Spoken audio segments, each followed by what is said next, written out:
معزز علماء کرام و برادران اسلام،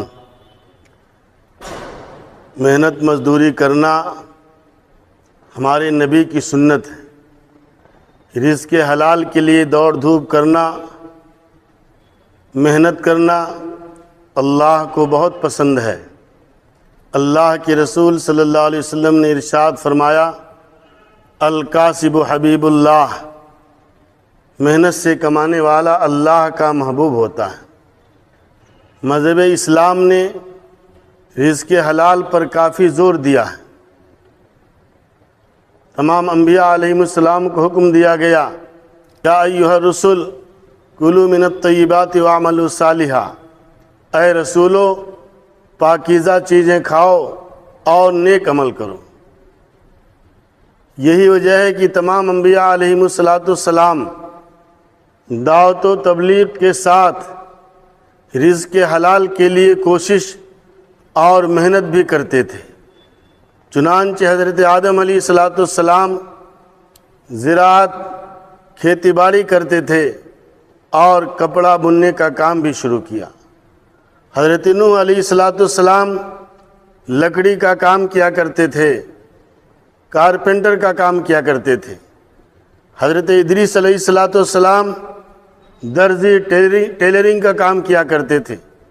حضرت ابراہیم علیہ السلام زراعت کا کام کیا کرتے تھے۔ حضرت شعیب علیہ السلام مویشی جانور پالتے تھے۔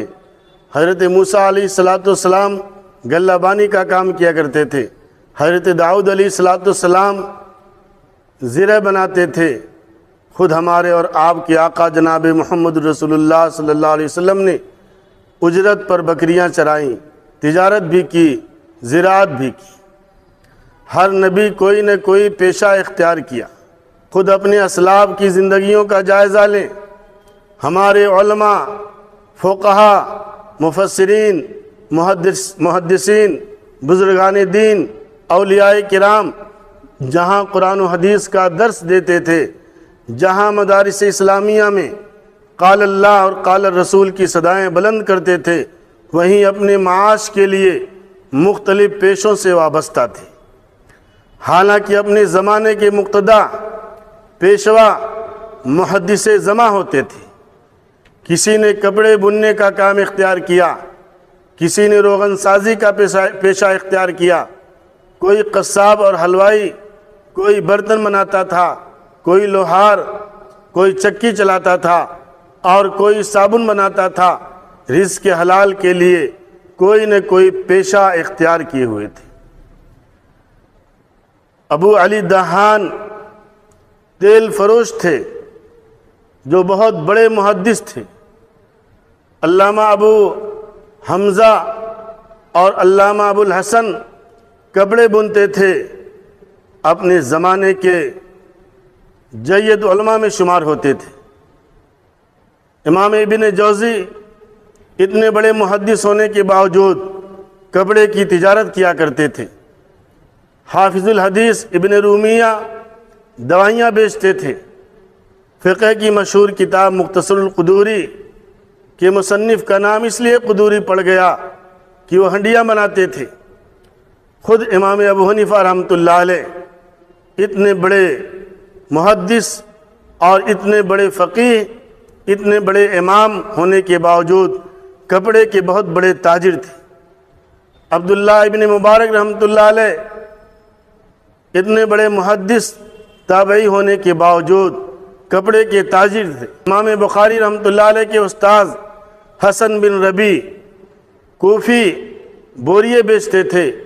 اورنگزیب بادشاہ کے بارے میں مشہور ہے کہ وہ بادشاہ ہونے کے باوجود اپنے ہاتھ سے ٹوپی بن کر رزق حلال کے لیے اسی کو ذریعے معاش بنا رکھا تھا۔ بزرگان دین، اولیاء کرام کی آپ بیتی سے ہم اندازہ لگا سکتے ہیں رزق حلال کی شریعت میں کتنی اہمیت ہے۔ میں ان علماء کرام کی خدمت میں بات رکھنا چاہتا ہوں، اگر آپ کسی مسجد اور مدرسے سے منسلک نہیں ہیں اور کوئی معقول جگہ آپ کو پڑھنے پڑھانے کی نہیں مل رہی ہے، تو آپ تجارت کے میدان میں قدم رکھیے، انشاءاللہ کامیابی آپ کے قدم چومے گی۔ آج ہم دیکھتے ہیں معاشرے میں دھوکہ دینے والے، فراڈ کرنے والے، جھوٹ بولنے والے، ڈپلیکیٹ مال بیچنے والے مارکیٹ میں آپ کو نظر آئیں گے، خوب پیسے کما رہے ہیں۔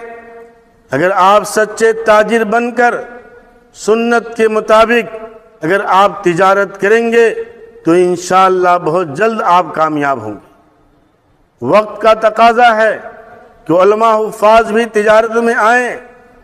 پڑھنا پڑھانا کوئی فرض اور واجب نہیں ہے، آپ دین کی خدمت باہر سے بھی کر سکتے ہیں، دین کی خدمت آپ تجارت کرتے ہوئے بھی کر سکتے ہیں۔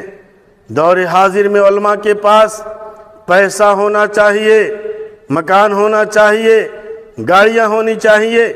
آج پورے ملک کا آپ جائزہ لیں، کسی مسجد میں کسی عالم کو، کسی مفتی کو آپ صدر نہیں پائیں گے، کسی مسجد کا کوئی عالم یا مفتی صدر ہو، الا ماشاءاللہ کوئی عالم صاحب، مفتی صاحب نے خود ہی مسجد بنا لی۔ ایسا کیوں؟ اس لیے کہ آپ مالدار نہیں، صاحب حیثیت نہیں، دینی نسبت آپ کی بہت اونچی ہے، لیکن دنیا والوں کی نگاہ میں آپ کی قدر و قیمت گھٹتی جا رہی ہے۔ اس کی بنیادی وجہ یہ ہے کہ آج ہمارے پاس پیسے بھی ہونے چاہیے تاکہ آپ دین کی بات صحیح انداز میں لوگوں کے سامنے رکھ سکیں۔ شروع میں کچھ مشکلات کا سامنا کرنا پڑے گا، آہستہ آہستہ ضرور آپ کو کامیابی ملے گی انشاءاللہ۔